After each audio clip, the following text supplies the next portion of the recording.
Hello, all, and welcome to our discussion on Chapter 16, The History and Influence of Systemic Internalized Privilege and Oppression.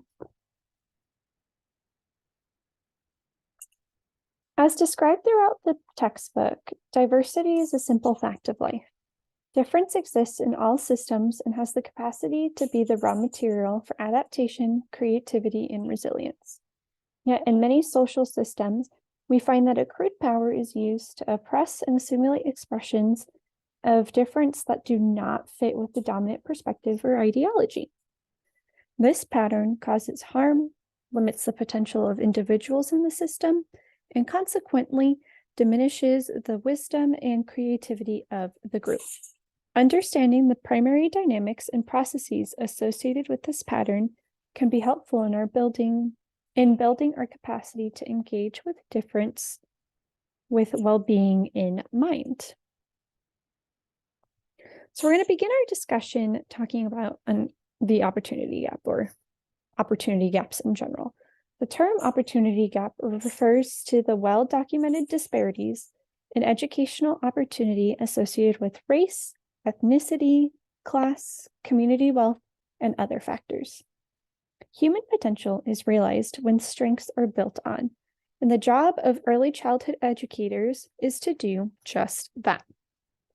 But for many children, their potential is not realized starting at an early age, and the problem is not with them. Their potential is untapped because, in the words of many educators and policymakers, there is an opportunity gap.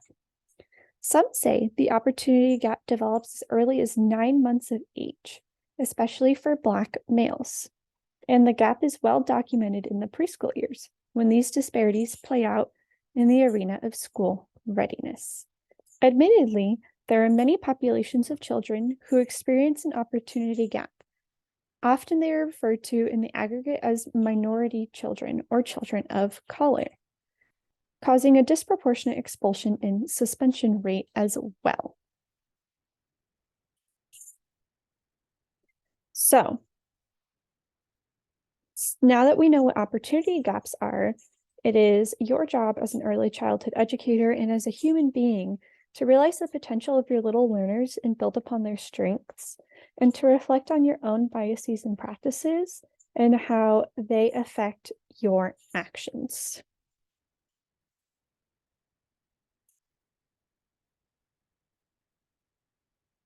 Black children were expelled from preschools at twice the rate of whites, according to national data from 2005.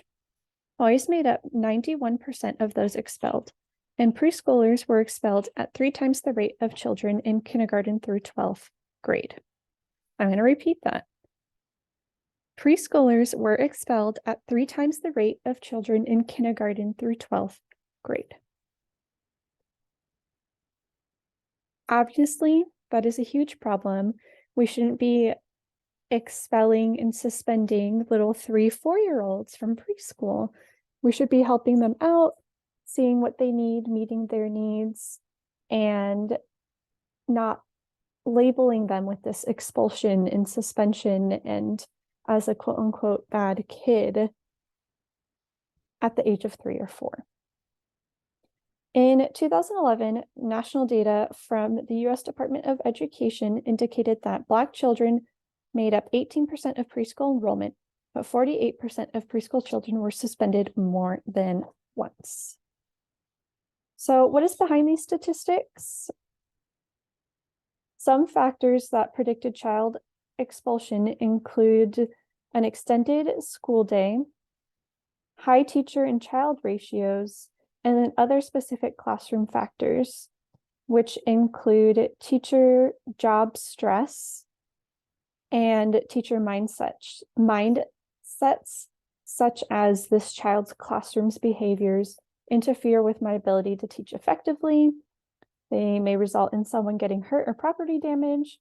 They're not likely to improve significantly, as well as preschools with developmentally appropriate practices that were not used frequently, so infrequent developmentally appropriate practices, daily use of worksheets and flashcards, which is not a developmentally appropriate practice, and limited dramatic play, about once a month or never, which dramatic play is so important for children to form their identities and to get all of the stresses that come with being a child at home or at school and to subconsciously let it out. Now we're going to discuss privilege and power.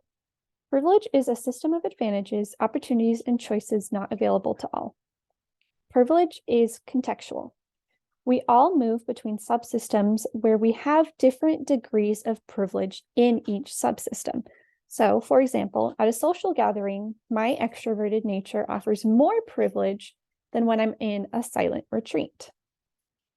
Unearned privilege does not result from merit, integrity, or personal choice. For example, because I'm white presenting, I have a suite of choices and advantages that are available to me because I am white presenting in the USA.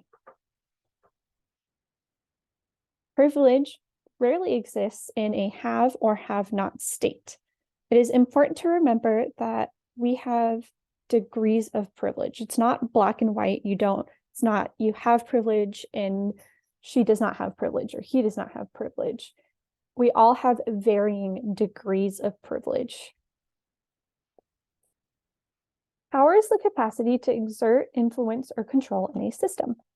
Power can be accumulated from unearned privilege. It can also be earned resulting from personal integrity. Example, a person's courageous actions can accrue respect and generate opportunities and influence. Power can be used to minimize and oppress difference at an individual, group, and system level, and create norms and structures that confer unearned privilege and power to a select few who embody certain characteristics.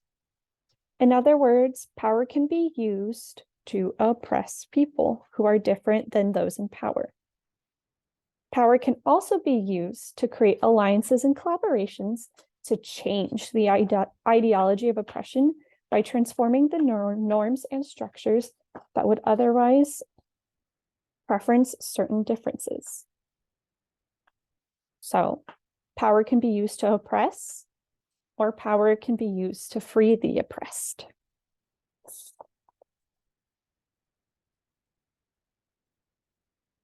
There are many conversations about the terms power and privilege and how they can take on a negative connotation. And while power is often used to reinforce the status quo, minimize and oppress difference, and create norms and structures that confer unearned privilege and power to a select few, power can also be used to interrupt these cycles and create healthier systems. Part of the practice of engaging differently involves honing our tracking and observational skills, learning to recognize the patterns associated with systems that minimize and oppress differences. In addition to improving our awareness and analysis skills, it is also critical that we develop skills, capacity, and courage to interrupt the dominant system archetype. Using the privilege and power we have to find places in systems where we can leverage change to make the system healthier. This might involve changing our own behaviors, illuminating and influencing system dynamics, or tending to the impacts of marginalization and oppression. This privilege can lead to power over those without privilege, or that can be used to change the structure causing the oppression.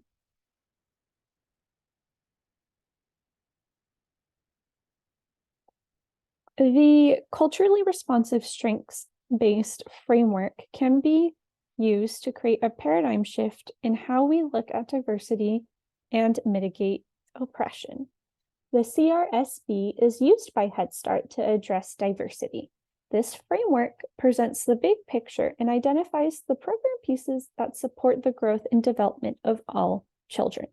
The focus is on what children know and can do as opposed to what they cannot do or what they do not know.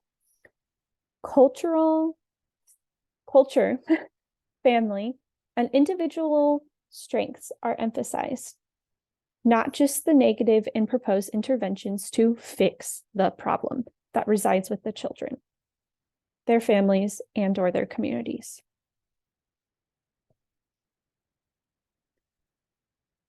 You can use your privilege and power to make positive changes towards more equitable systems.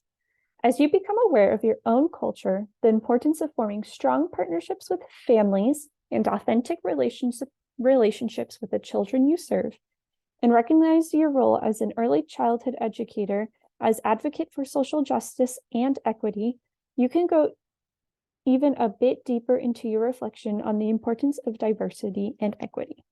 This chapter introduces the process of reflecting on privilege and power and how those lead to oppression in our society, and also how those with privilege and power can use their privilege and power to make changes towards a more equitable systems and environments across society, including early childhood education. Our goal is not to assign blame or guilt, but to encourage respectful and thoughtful engagement and open-minded reflection that is appropriate for where you are at in your personal journey towards equity. That is all for this week. I hope you have a fabulous week. And as always, if you have any questions, comments, concerns, please reach out to either Nicole or myself, and we are more than happy to chat.